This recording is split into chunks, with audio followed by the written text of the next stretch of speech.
Hi everyone. So I'm here with Sam today. Do you want to just tell us a little bit about yourself? Yeah. Hi, my name is Sam Lodato. I'm a senior here at Sacred Heart. I'm from Long Island. I have lots of interesting majors and minors. I'm a media arts major with a focus in performing arts, and I'm minoring in dance and advertising and PR. So what I'll do with that, I have no idea, but here we are. Cool. All right. Um, So where did you go abroad and like what kind of program did you do? so I always wanted to go abroad, but I never really found the time because I participated in the Disney College program. So I knew that I didn't want to give up another full semester at Sacred Heart.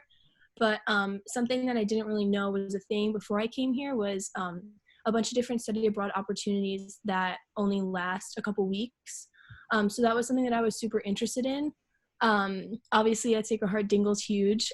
So I did do a 2-week program there.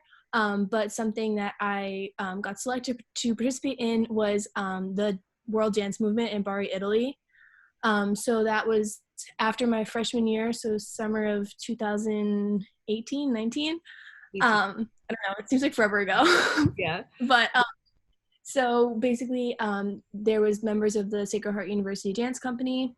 We went to Bari, Italy for around 3 weeks, and we got to travel there, and it was super cool to be able to see different parts of Italy that I haven't been able to visit before. We were kind of on more like the rural, like beach town side, and we were able to compete there and take workshops for dance class every day. Cool. So did you travel? Like you said you traveled within Italy while you were over there? Yeah, so I had been to Italy before with my family, but we were kind of just went to like the big like touristy spots.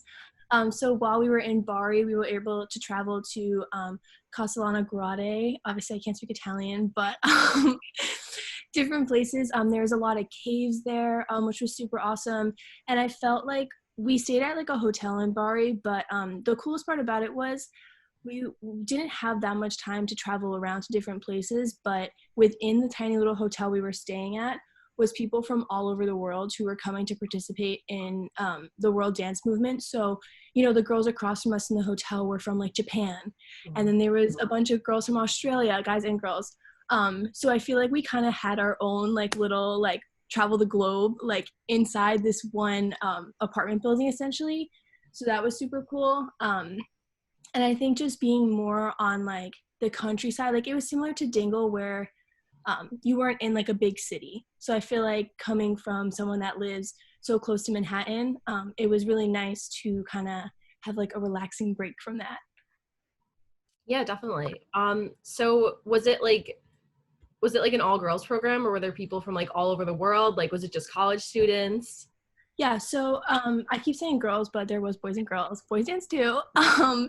But essentially, it was you could be any age. A lot of people would come because there's a lot of audition opportunities there. So there was, I wouldn't say anyone under high school age, mostly high school and college students or like kind of people in like the professional working age. So basically you would participate in workshops all day with choreographers and professors from all over the world, which was kind of a learning curve because a lot of them only spoke their language. So it was kind of different and challenging for someone who's used to just learning from English speaking people, but that's part of the experience. And you would go and there was tons of auditions available. So it was kind of a collective for people looking to start their professional dance career. Wow, so that's really cool. So were there any like really like big names there or anything or people who you like idolized or that you like found out about while you were there? Yeah, something really cool was the year before I went, Lauren Celentano from Sacred Heart University auditioned for a show called Amici in Italy and was chosen to be on it. So she kind of packed up her life from Sacred Heart and went and participated in Amici. She didn't win the whole thing, but she won like viewer's choice and like all these things. And she kind of was very vocal about like body positivity because she got like mean comments from like the judges and stuff. But anyway, she became very popular with like younger girls who wanted to dance in Italy. So we would be like walking down the street and like everyone knew Lauren and like to us she's just Lauren. But so that was really cool. Um, The lady who runs the program, Michelle, has worked on Broadway and different things like that. So that was super cool.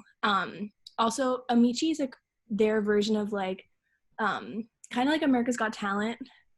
So a lot of people who were on the show there that we didn't know were necessarily big names, we were dancing next to, and then we would go home and like Google it, and we're like, oh my gosh, like this girl's on TV, we met her. So that was kind of cool.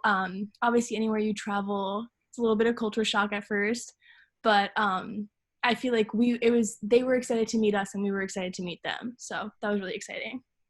Yeah, that's so cool. So were you just dancing with like Sacred Heart? Like, did you guys have like a whole routine before you went over there? Yeah, so the workshops that happened during the day were intertwined with, I was dancing with people from Australia, New Zealand, all those places. And then during the time we were there, there was two competitions. So we brought pieces that we had already rehearsed and learned on campus, and then we brought them over there to compete. Cool. So what was something that you like were surprised by when you went abroad to Italy, or like that you wish you knew beforehand? Especially having gone there like by yourself before. Interesting. I think something that I learned for like future reference, and this kind of brings in Dingle also, is that sometimes before you go, I would kind of research some smaller towns. Because when I went with my family, we did Rome, Tuscany, Venice, which I'm so thankful and grateful that I got to go to. But I feel like some of those places are a little more commercialized. And like touristy, whereas I loved going to like Dingle, which was such a small town. Like you felt like you were really part of the culture. Same in Bari. Like obviously we were there for a program, but there was small farms, and like the people, I just feel like it's a much slower pace of life. So like I really want to go to like Greece and like all these places, and like Santorini, perfect example. I would love to go, but I would also love to research, like a super cool town an hour away. I don't know, small towns are my thing apparently. You never knew. Yeah, I know. So did you like get to hang out with any of the locals? Like what was one thing that like what was your favorite thing about being in Bari? Like I don't know, was there like one specific like restaurant that you guys always went to or something, or like Yeah, so definitely the food, 100%, obviously. But something that there was like this little, like, there was like one cafe in the whole town. It was very similar to Dingle. But every day after dance, we'd be like, because there was no AC, obviously. So we'd be so hot in the middle of the summer, and this little man would sell gelato. So every day after dance, we would go and get gelato, and there's just like really nothing like that here.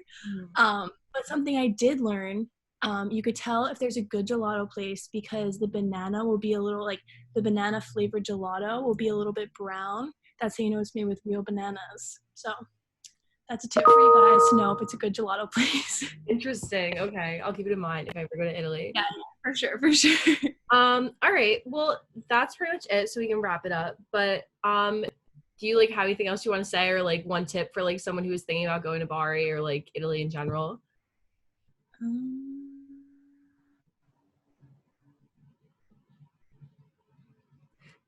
I feel like it's the same thing with like the small town aspect of it. Like I feel like, take the time to research places. I would have never known Bari existed unless I was presented this opportunity.